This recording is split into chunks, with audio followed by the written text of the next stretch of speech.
États-Unis, 1947. Max et Rachel, au Texas, fêtent le retour de leur fils, Paul, démobilisé après 2 ans dans les troupes américaines au Japon. Il a gardé de très bons souvenirs.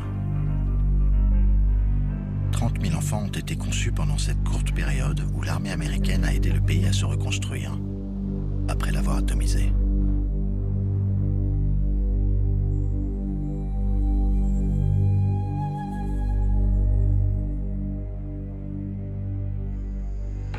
À Nagasaki, les ruines du désastre atomique ont été comme effacées. L'herbe a repoussé, mais le monde n'est plus le même.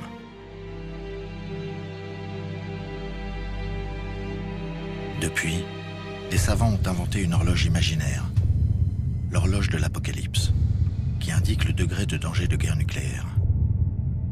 Minuit serait la fin du monde. Parce que pendant près de 50 ans, la Russie, qui s'appelle alors l'Union soviétique, communiste, affronte l'Ouest, regroupée autour des États-Unis. C'est la guerre froide, entre l'Est et l'Ouest, la guerre des mondes.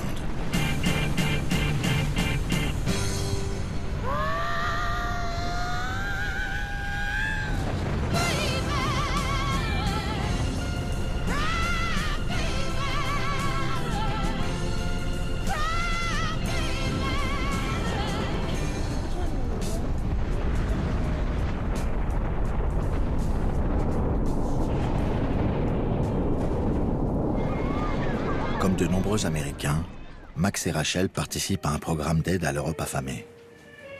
Le petit Daniel, à Paris, va pouvoir affronter le terrible hiver de 1947, l'un des plus froids du siècle, alors que la France n'a pas de charbon. Mais le moral des Français est un exemple pour le monde. Après 6 ans de guerre, ils ont choisi leur camp, celui de l'insouciance. Alors qu'entre l'Est et l'Ouest, la course aux armements commence. Les affrontements entre les démocraties de l'Ouest et les communistes de l'Est, comme en Indochine ou en Corée, ne seront-ils que les premières marches de l'escalade de la peur?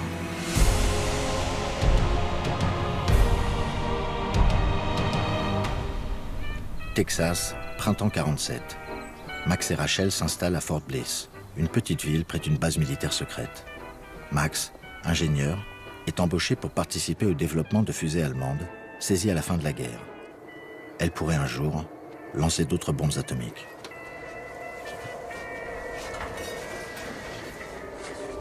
Max est amené à travailler avec un groupe d'Allemands. Ce qui le heurte, parce que la révélation des horreurs des camps nazis et de la Shoah l'a bouleversé.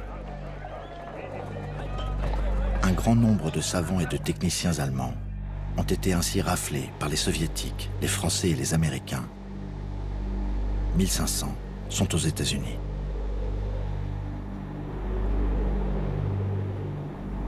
Parmi eux, un jeune prodige, Wernher von Braun, 35 ans. Il a fait inventer, pour Hitler, la fusée V2, qui avait terrorisé les Londoniens à la fin de la guerre.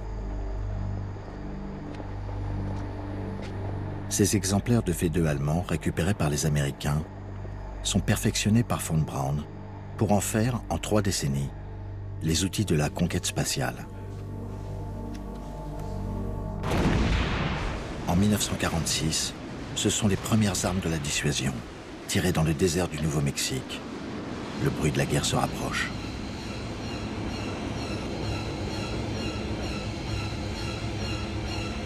En même temps, les diplomates tentent de sauver la paix en organisant une conférence avec l'Union soviétique.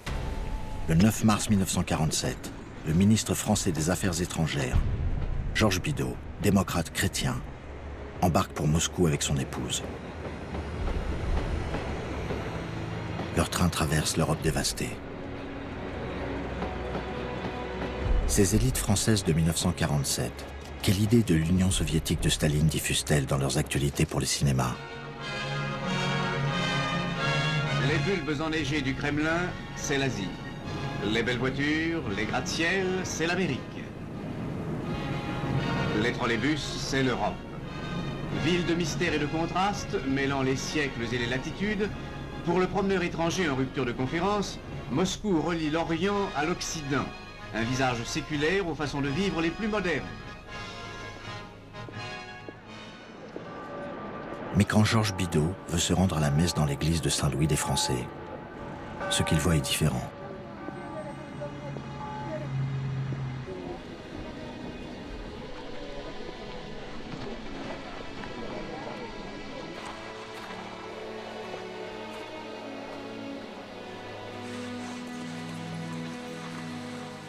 À cette conférence de Moscou, les ministres des Affaires étrangères des 4 grands qui ont terrassé Hitler essayent de s'entendre sur le destin de l'Allemagne occupée.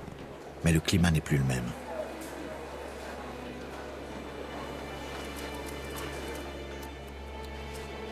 Le Français Bidault veut récupérer la Sarre, région industrielle allemande revendiquée déjà par De Gaulle. Le Britannique Bevin, syndicaliste de gauche, anticommuniste, s'aligne sur les positions de l'Américain, le général Marshall, avant tout soucieux de la sécurité américaine. Le ministre soviétique des Affaires étrangères, Molotov, qui se rapproche des Occidentaux, sera mis à l'écart par Staline. Les anciens alliés ne s'entendent sur rien. L'Allemagne restera coupée en deux. Une dernière réception, mais sans Staline, marque la fin de l'alliance entre l'Est et l'Ouest, née de la guerre. Derrière les sourires, les adieux.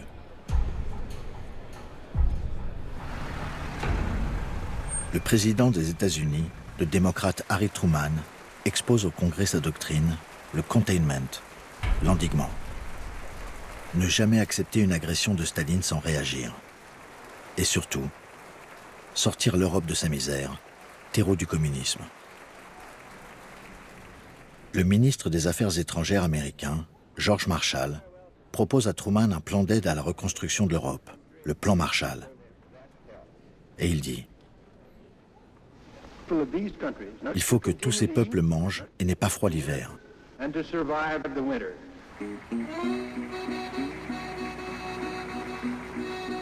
En France, le petit Daniel, émerveillé, assiste à un déferlement de matériel américain, de transformateurs électriques, de toutes sortes de machines-outils.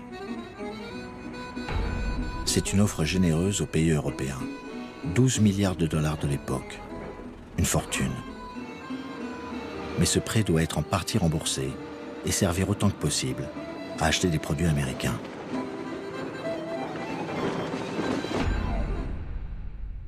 Staline refuse.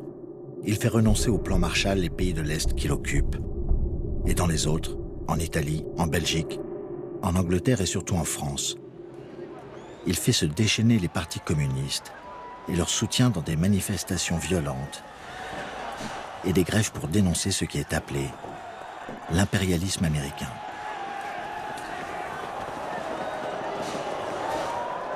Mais l'ambassadeur de France aux États-Unis accepte l'échec de Washington. Mr. Ambassador, it gives me great pleasure to be able to hand you these checks, which total $31,400,000. With these checks, and those which we gave you last week, the total now is $33 million. Even this amount represents only the initial portion, which eventually will be made available under the United States Foreign Aid Program. Thank you. La France a besoin d'argent pour financer la guerre en Indochine, qui entre dans sa 3e année. 1948. La possession française de l'Indochine devient un enjeu de la guerre froide. Les insurgés communistes du Viet Minh ont tenté un coup de force sanglant à Hanoï, la capitale du Nord. Les Français ont repris le dessus.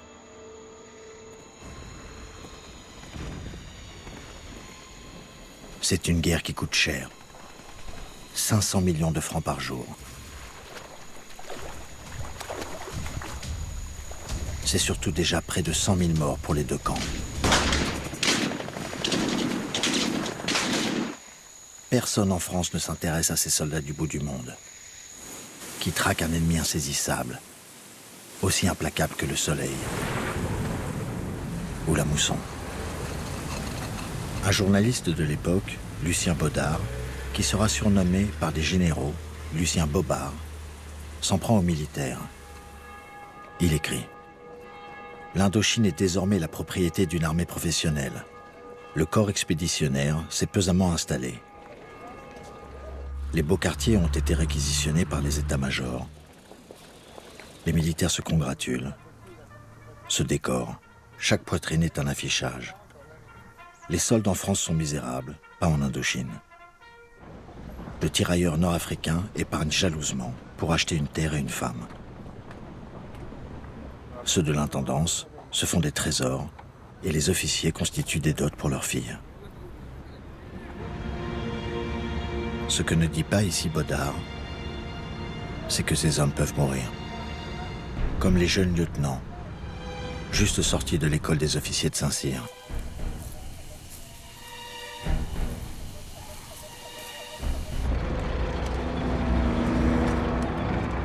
Dans le nord, les soldats du corps expéditionnaire français sont à la poursuite de Ho Chi Minh et Giap, les chefs communistes de la révolte pour l'indépendance, dans des montagnes où les tribus sont restées en dehors de la guerre.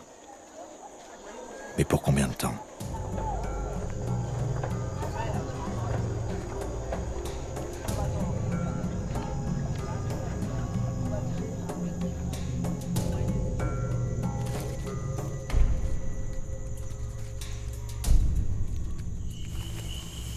Un commando français a failli capturer Ho Chi Minh, à quelques heures près, mais il a disparu dans une jungle impénétrable.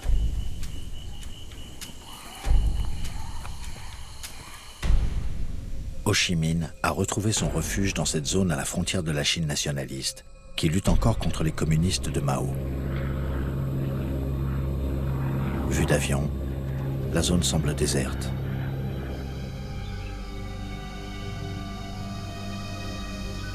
Mais dans ce sanctuaire, Ho Chi Minh s'est constitué un embryon d'État, avec des ministères de bambou, démontables en un instant. Et transportables à dos d'homme dans d'autres cachettes. Le bambou sert à tout, permet tout, pour vivre et pour tuer.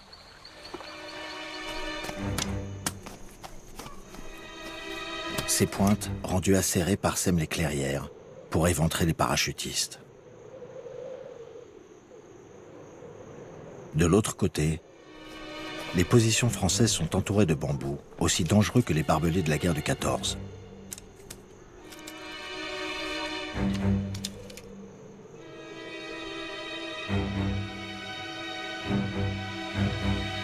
Ho Chi Minh, dans ses ateliers de la jungle, veut donner l'image d'un peuple entier fabriquant de ses mains les armes de sa libération. Mais ces armes, pour beaucoup, proviennent des trafics de drogue dans les pays voisins, comme la Thaïlande. Une mitrailleuse lourde vaut 2 kilos d'opium. Ho Chi Minh applique le marxisme-léninisme et ses principes de base. Marteler et répandre la propagande et l'idéologie, donner les consignes de lutte, la volonté de se battre. Recruter des soldats et des militants. Et purger inlassablement le parti, en tuant les tièdes et les opposants.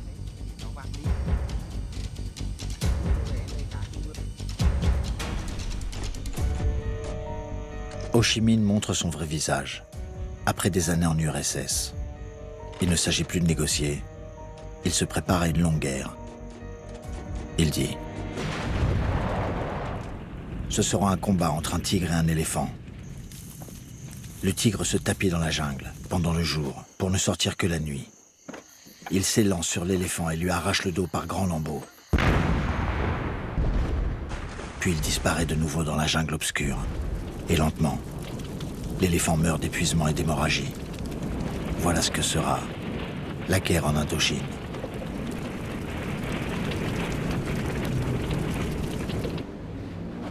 Mais les Français ont compris.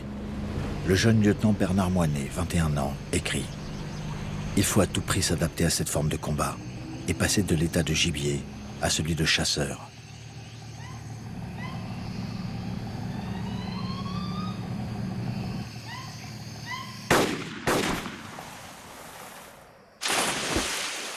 Il n'y a pas de petit trafic, ni de petit gibier.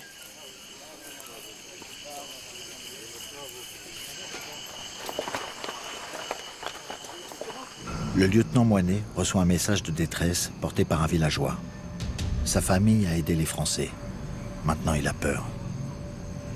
L'un des rares prêtres restés sur cette rive du Mékong, le père Ngo Vinh Loy, lui écrit « Mon lieutenant, le Viet Minh est venu hier et j'ai entendu des hurlements. Nous avons retrouvé le corps du chef du village, le bras gauche et la jambe droite arrachée, la gorge tranchée. La population demande votre protection. »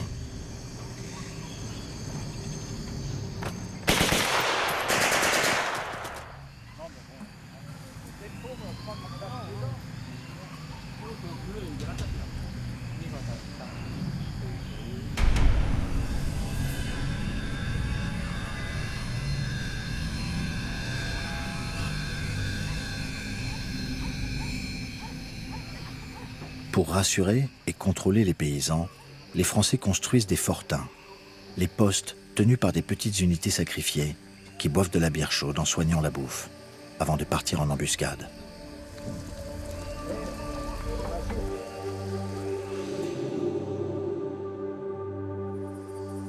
Ceux qui reviennent rassurent leurs femmes, comme le lieutenant Moinet. Il écrit « Ma Francine, je suis un homme heureux, amoureux de mon métier en même temps que de vous.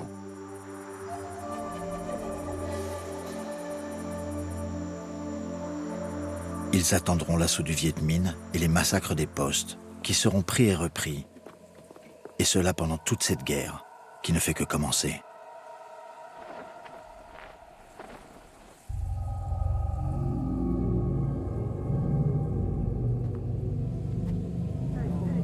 Le commandement tente de renforcer les garnisons avec des supplétifs, dont la loyauté est parfois douteuse. Leurs familles sont peut-être otages du Viet Minh. Les soldats français ont du mal à fermer l'œil pendant la nuit. Le Viet Minh a aussi ses brigades de l'amour, des jeunes femmes indo-chinoises, plus ou moins volontaires, qui pourraient le moment venu ouvrir la porte du fort. Dans une action de commando, le lieutenant Moinet découvre une imprimerie et des tracts. Il peut lire en français le texte suivant. « Demain, votre poste sera enlevé par la vaillante armée populaire du Viet Minh. Tous les Français seront tués et chassés de nos provinces. La victoire aidera notre révolution en marche. Vive Ho Chi Minh, vive le communisme mondial. » Le communisme mondial avance en Asie, avec Mao, sur le point de prendre le pouvoir sur la Chine nationaliste. Dans les colonies britanniques de Birmanie et de Malaisie, des mouvements communistes s'insurgent pour accéder à l'indépendance. Les Indes néerlandaises vont devenir l'Indonésie. En Europe, les communistes tentent de prendre le pouvoir en Grèce sur la monarchie soutenue par les Britanniques et les Américains. Mais les Occidentaux ne font rien pour empêcher le coup de Prague de février 1948, la prise de pouvoir des communistes en Tchécoslovaquie. Alors Staline fait un nouveau pas en avant pour faire tomber Berlin dans son camp. Staline dit « Toute l'Allemagne doit être à nous, c'est-à-dire soviétique et communiste. »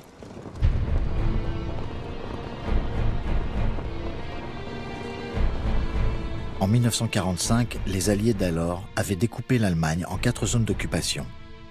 Soviétique, britannique, américaine et française. Et avaient fait de même pour Berlin, divisée elle aussi en 4 secteurs, enclavés dans la zone soviétique. Pour accéder à leur secteur dans Berlin, les Occidentaux ont droit à 3 couloirs, le long des autoroutes, des canaux et des voies ferrées. Le 6 juin 1948, Berlinois et Occidentaux découvrent avec stupeur que Staline a donné l'ordre de fermer les couloirs. Il a interdit aussi le trafic ferroviaire et fluvial. Même les centrales électriques de la zone soviétique interrompent la fourniture de courant vers l'ouest. Berlin est coupé du monde. Ces 2 millions d'habitants sont maintenant les otages de la guerre froide. L'horloge de l'apocalypse fait un bond à minuit moins 5.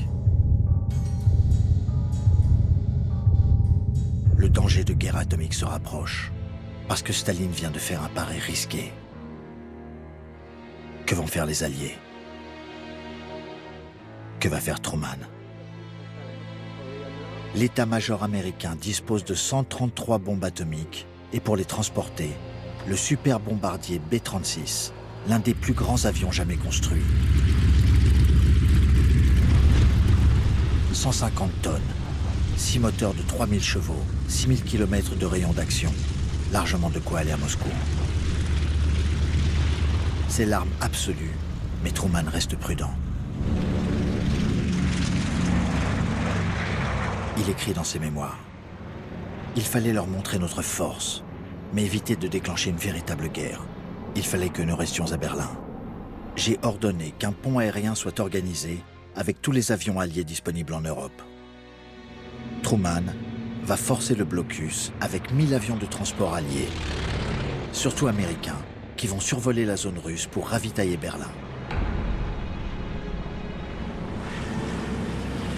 Ce pont aérien est la seule solution parce que Staline peut fermer les routes. Mais pour empêcher les avions de passer, il faut qu'il donne l'ordre de tirer dessus. La chasse soviétique rôde. Truman écrit. Le vrai danger était de voir un pilote russe appuyer sur la détente et créer un incident qui mettrait le feu aux poudres.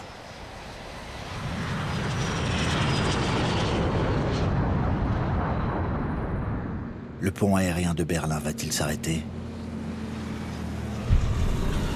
Le 9 septembre 1948, les Berlinois des zones occidentales se rassemblent devant le Reichstag, l'ancien parlement allemand. Un rappel d'un passé tragique et récent. «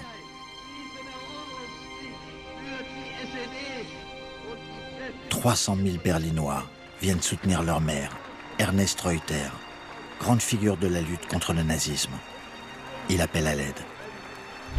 Vous, peuple du monde, vous, peuple d'Amérique, d'Angleterre, de France, d'Italie, cette ville ne doit pas être abandonnée. »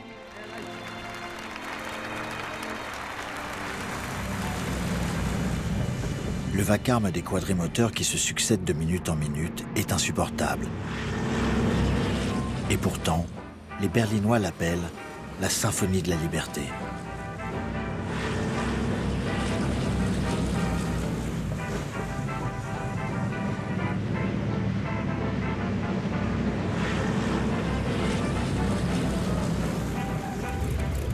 Dans l'hiver 48-49, les avions transportent près d'1 million de tonnes de charbon. Les appareils sont à bout de potentiel et les pilotes à bout de souffle. 500 aviateurs américains et britanniques meurent dans des accidents.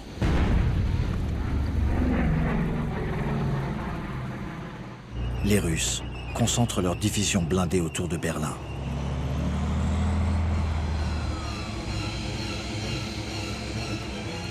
L'angoisse de la guerre est telle que tous les pays d'Europe se tournent vers les États-Unis en pleine élection présidentielle de novembre 1948. Les républicains sont traditionnellement pour le repli sur l'Amérique, alors que le slogan des démocrates est « Truman, l'espoir du monde ». Truman était officier sur le front français en 1918. Il connaît la France. Il est sensible au destin du vieux continent. Il est réélu et il annonce au père de l'Europe « Nous allons prolonger l'œuvre de paix des Nations Unies ». Le 4 avril 1949, 12 pays signent à Washington le pacte atlantique. La France, le Luxembourg, la Belgique, les Pays-Bas, la Grande-Bretagne, le Danemark, la Norvège, l'Italie, le Portugal, l'Islande, le Canada et les États-Unis s'engagent sur cet article 5 qui dit « Toute attaque contre l'un des membres de l'Alliance sera considérée comme une attaque de tous les autres. »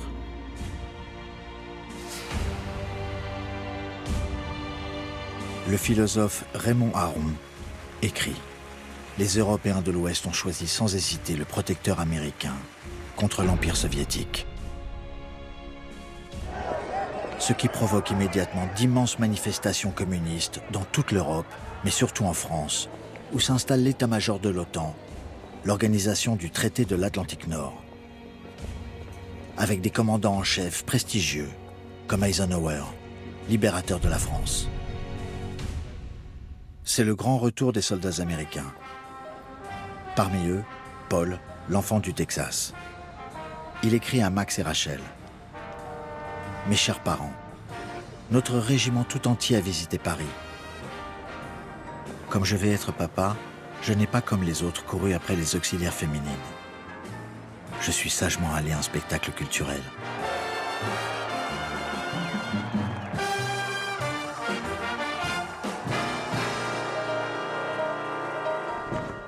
Les forces de l'OTAN s'installent en France avec leurs logements, leurs hôpitaux, leurs écoles et leur pouvoir d'achat. Gérard Depardieu, qui a grandi près de la base de l'US Air Force de Châteauroux, se rappelle. La ville s'est américanisée. Popcorn, beurre de cacahuètes, jeans, t-shirts, boîte de striptease, soldats en jeep, rock'n'roll.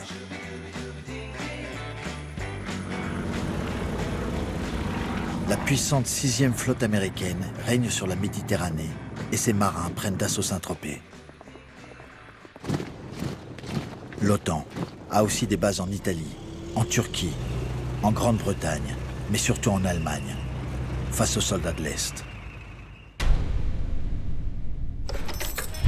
Le 12 mai 1949, après 11 mois de blocus, Staline ouvre les routes d'accès à Berlin. Il a cédé à la détermination occidentale. Il ne peut pas, sans l'arme nucléaire, risquer un conflit. 29 août 1949.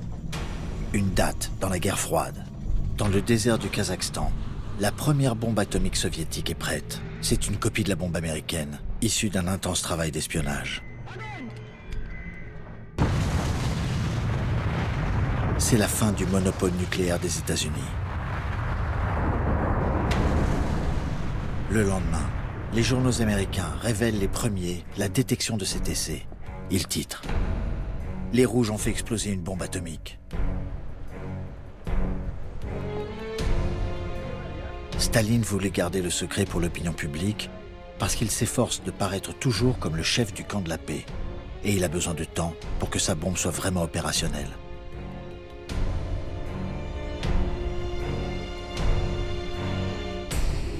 Le communisme continue son avance en gagnant un tiers de la planète.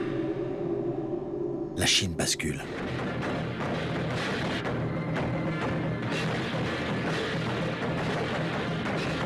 Pékin, 1er octobre 1949. Dans la cité interdite, le palais des empereurs de Chine, Mao Tse-tung entre en maître du pays le plus peuplé du monde, 600 millions d'habitants.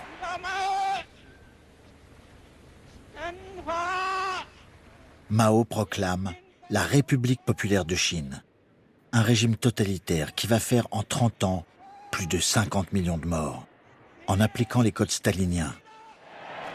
Réforme agraire et famine, révolte paysanne, répression et goulag, les camps de concentration. Depuis les années 20, il avait mené une atroce guerre civile.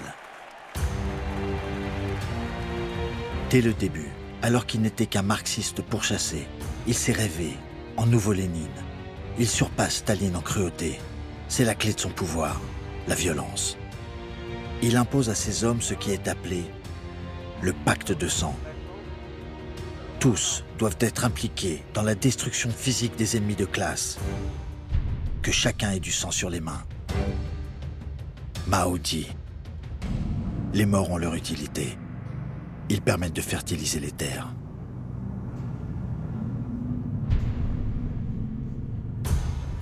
Mao parachève sa conquête en repoussant vers la frontière de l'Indochine française les derniers soldats anticommunistes.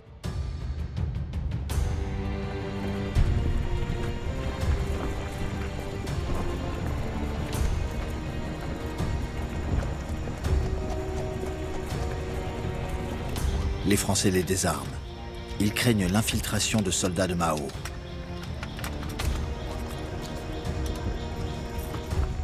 Un officier d'état-major, le commandant Auriol, écrit « La proportion des femmes enceintes est surprenante. La restitution de ces réfugiés à la République populaire de Chine est hors de question. La seule option est le maintien de leur internement en Indochine jusqu'à une date indéterminée. »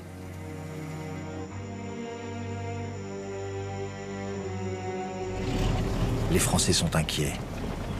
L'entrée de ces 30 000 réfugiés pose la question de leur possible poursuite par l'armée de Mao, qui pourrait faire la jonction avec le Viet Minh et l'aider à s'emparer de l'Indochine.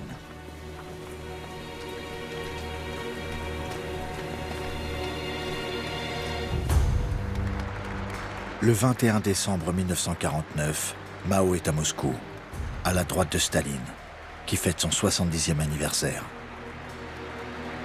Mao se voudrait le nouveau guide du socialisme. Staline se méfiait de lui. Comme de tous les autres chefs communistes, depuis ses ennuis avec le Yougoslave Tito, qui refuse d'être un satellite de l'URSS.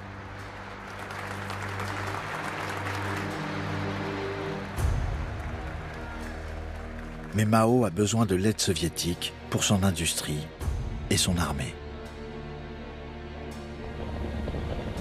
Il fait célébrer l'anniversaire de Staline, religieusement, comme tous les pays communistes.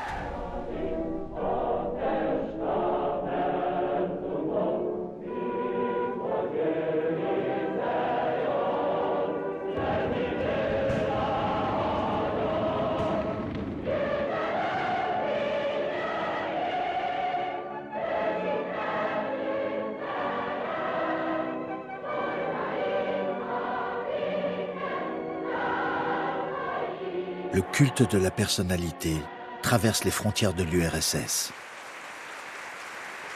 Les communistes français fêtent le camarade Staline, champion de la paix, de l'indépendance des peuples, de la liberté, du bonheur humain.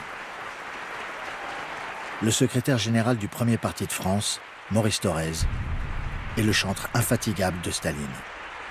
Vive Staline! Gloire et longue vie au chef du prolétariat international, aux dirigeants de la révolution socialiste, aux libérateurs des peuples, aux premiers des combattants de la liberté et de la paix. Et nous, communistes, que l'ennemi de classe et ses agents croient outragés en nous appelant staliniens, nous redisons bien haut, comme il y a 20 ans déjà, notre fierté de ce titre d'honneur et de gloire que nous nous efforçons de mériter. Oui, de tout notre cœur, nous proclamons notre amour ardent pour Staline, et nous l'assurons de notre confiance inébranlable. Vive à jamais!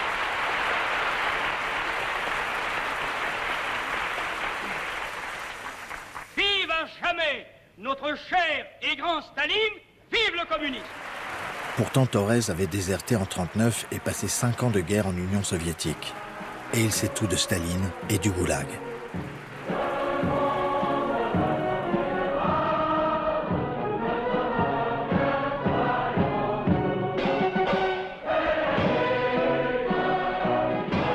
Mais tous ces cœurs généreux n'en savent rien, comme cette militante. Je suis convaincue que mes enfants, mon mari, la paix et vous, camarade Staline, tout cela est une seule et même chose.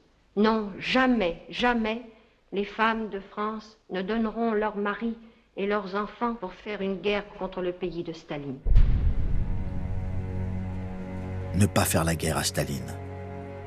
C'est le message que les communistes doivent répandre.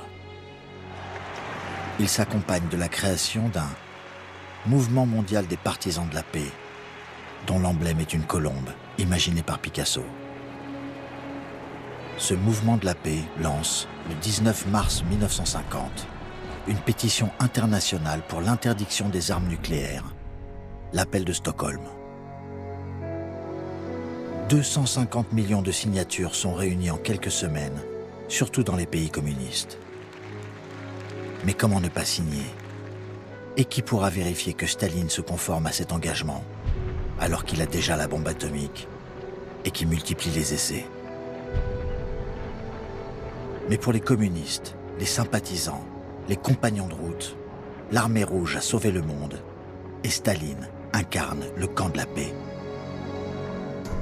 Celui qui est alors considéré comme le plus grand philosophe français, Jean-Paul Sartre, dit « Tout anticommuniste est un chien ». Sa compagne, Simone de Beauvoir, renchérit. Nous pensions à l'Amérique comme au pays où triomphait le plus odieusement l'oppression capitaliste. Nous détestions en elle l'exploitation, le chômage, le racisme.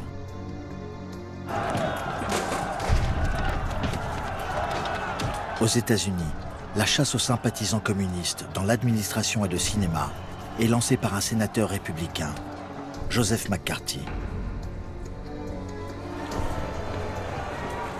Le FBI réussit à démanteler le vaste réseau d'espionnage soviétique auquel appartiennent les époux Julius et Ethel Rosenberg, promis à la chaise électrique.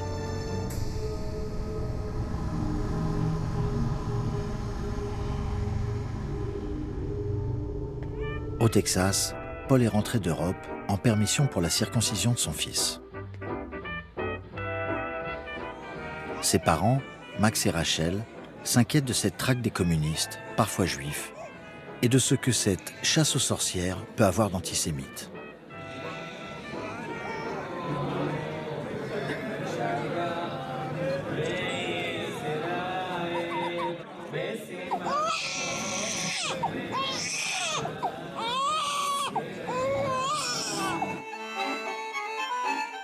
En Europe, la tendance est plutôt à l'abstention. C'est le parti des pêcheurs à la ligne.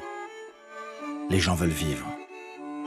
Pour eux, la clé du bonheur, c'est de ne rien savoir et de faire des enfants, en évitant de penser aux dangers qui rôdent.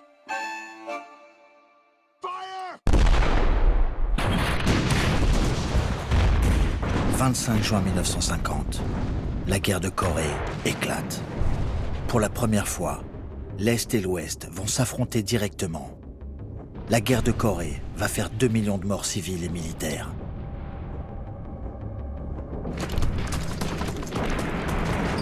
Ce 25 juin 1950, les soldats nord-coréens communistes franchissent le 38e parallèle qui divise depuis 1945 la Corée en 2 États.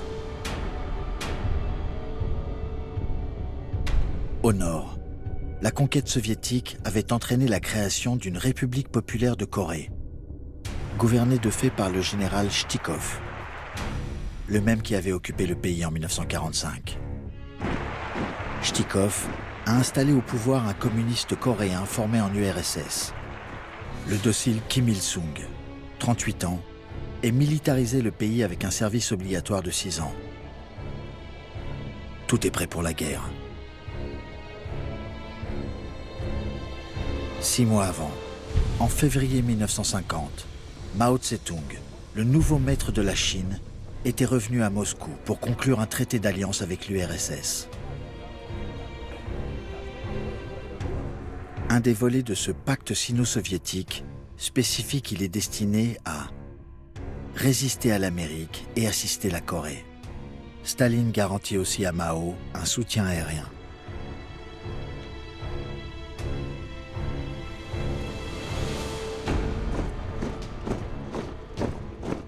Chtikov arrive à convaincre Staline, assez prudent parce qu'il a toujours peur d'un conflit mondial, de laisser Kim Il-sung envahir la Corée du Sud.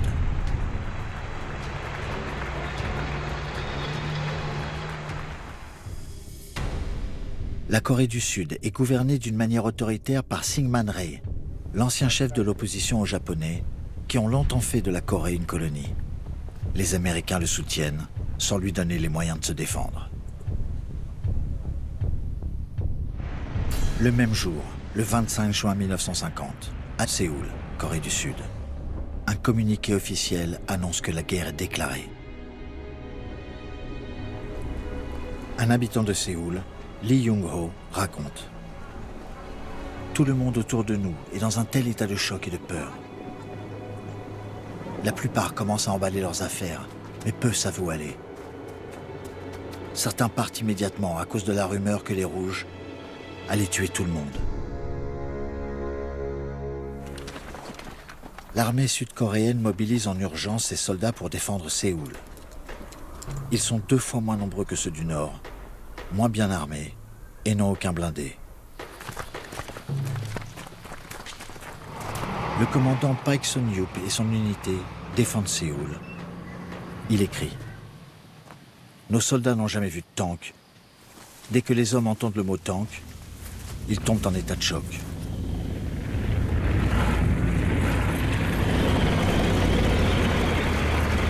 L'armée nord-coréenne, avec ses 150 chars soviétiques T-34, l'un des meilleurs blindés de la Seconde Guerre mondiale, et ses 100 000 hommes bien équipés, fonce en direction de la capitale sudiste, en écrasant toute résistance.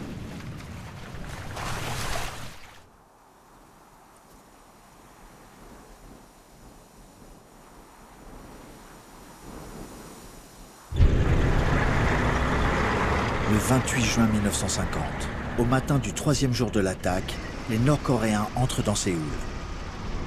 Ils s'empressent de récupérer dans les bâtiments officiels tous les documents confidentiels américains. Les caméramens soviétiques qui les accompagnent mettent en scène la découverte de cette carte, qui dévoile un soi-disant projet d'attaque du Nord par le Sud. Ce qui permet aux communistes d'affirmer aux habitants de Séoul restés sur place et aussitôt mobilisés que la prise de leur ville est une action préventive devant la menace sud-coréenne.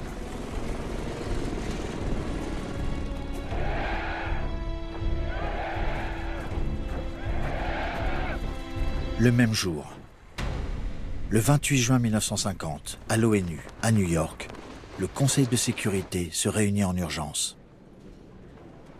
Le délégué soviétique est absent depuis des mois pour protester contre le refus des États-Unis de reconnaître la Chine communiste. Du coup, les Américains peuvent faire voter une résolution leur demandant d'intervenir militairement avec leurs troupes déjà présentes au Japon. Ces jeunes soldats partis faire leur service ne s'imaginent pas dans quel enfer ils vont être plongés.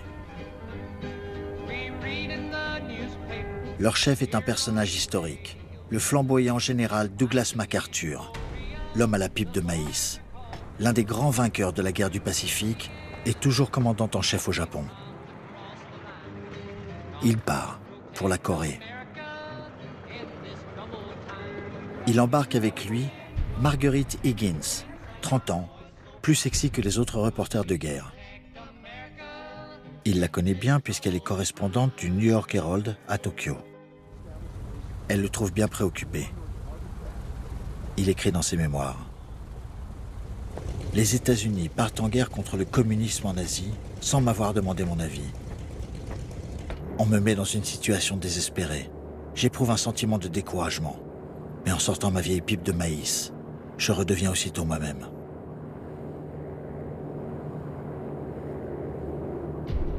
MacArthur et ses maigres forces arrivent en Corée début juillet 1950 pour couper la route aux Nord-Coréens. Avec un tel chef et accueillis en Corée comme des sauveurs, les Américains ont toute confiance. Le caporal Kelly, du 34e régiment d'infanterie, raconte « Tout ce qu'on a à faire, c'est passer le balai avant de rentrer à la maison. Alors entre nous, on fait des remarques débiles sur tous ces Asiatiques qu'on appelle face de citron, bol de riz ou pire. »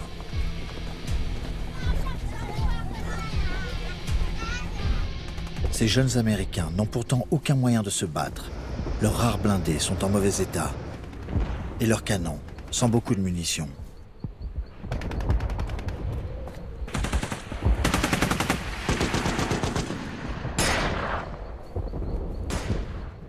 Marguerite Higgins assiste à la débâcle. Elle écrit « L'Amérique a gagné du temps, au prix de la vie d'un petit nombre d'hommes sacrifiés. Rien ne pourra remplacer ces hommes qui sont morts et qui auraient pu avoir des chances de survivre si nous avions été mieux préparés. »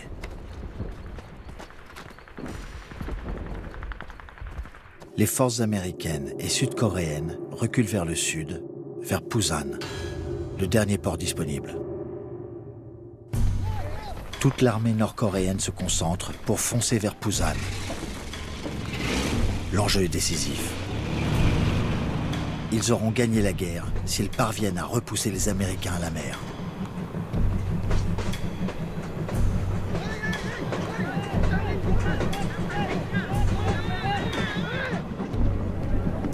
Les Américains et les Sud-Coréens, submergés par un ennemi très supérieur en nombre et en armement, organisent un périmètre de défense.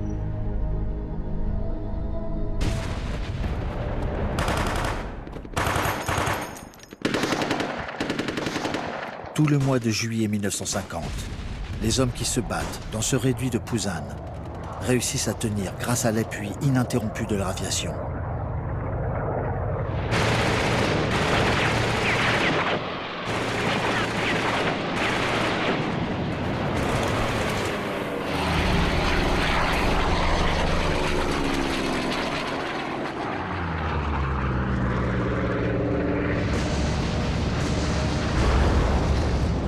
Les superforteresses B-29 de l'US Air Force reçoivent l'autorisation de frapper, au-delà du 38e parallèle, les industries d'armement de la Corée du Nord.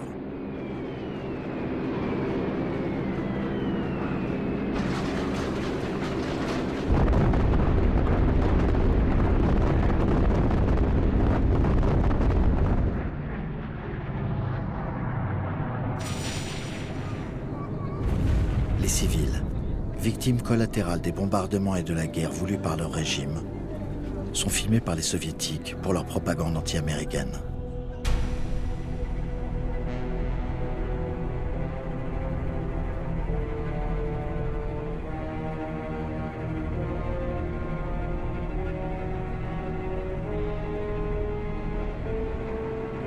Les usines d'armement ne sont pas touchées parce qu'elles sont pour la plupart souterraines. Rivées à des machines soviétiques, sous les portraits de Staline et de Kim Il-sung, des malheureuses produisent des millions de munitions, jusqu'à l'épuisement.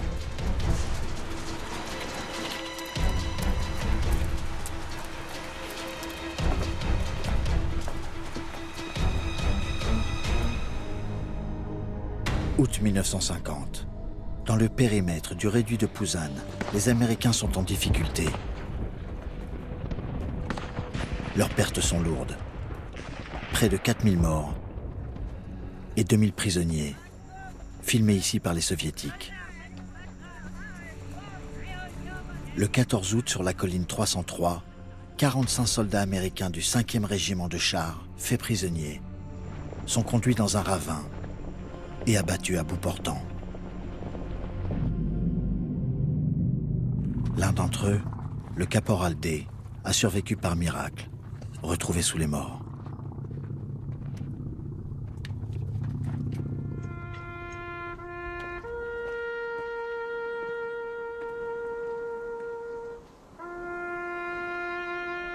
Les États-Unis rappellent 90 000 réservistes. 5 ans après avoir été démobilisés à la fin de la Seconde Guerre mondiale, ces Américains qui avaient fondé une famille et trouvé un travail n'apprécient pas de remettre l'uniforme et de repartir en guerre. Leur chanteur favori, c'est Harry Coates, un rebelle qui meurt à 29 ans. Our dear old mother's heads are hanging low. Got our orders to Korea, we must go. So mothers, don't be sad, they've done made us mad. Korea, Korea, Korea, here we come. Au nom de l'ONU, des milliers d'hommes débarquent dans le port de Pusan. Parmi eux, des contingents, pour la plupart symboliques, grecs, philippins, néo-zélandais, britanniques, turcs et bientôt français. Le corps d'élite des Marines américains prolonge la défense de Pusan tout le mois d'août 1950.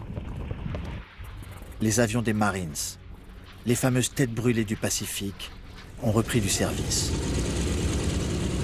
Ils déversent des bidons d'essence gélifiée, le napalm, qui carbonise tout sur 100 mètres carrés.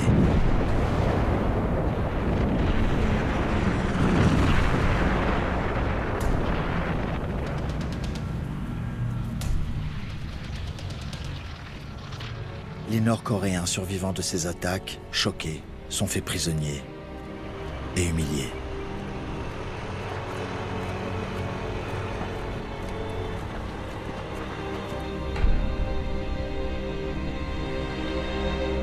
Mais la pression reste forte. Les Américains pourront-ils tenir? Que va faire le général MacArthur, à la tête des forces de l'ONU?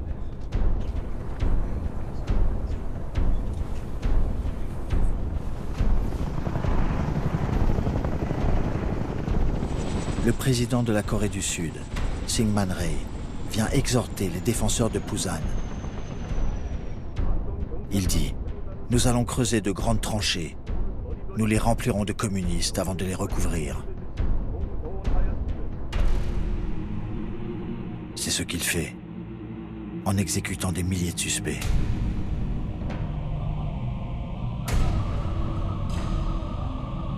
La haine renforce la haine. La détermination de Kim Il-sung et surtout du général soviétique Chtikov à continuer la guerre.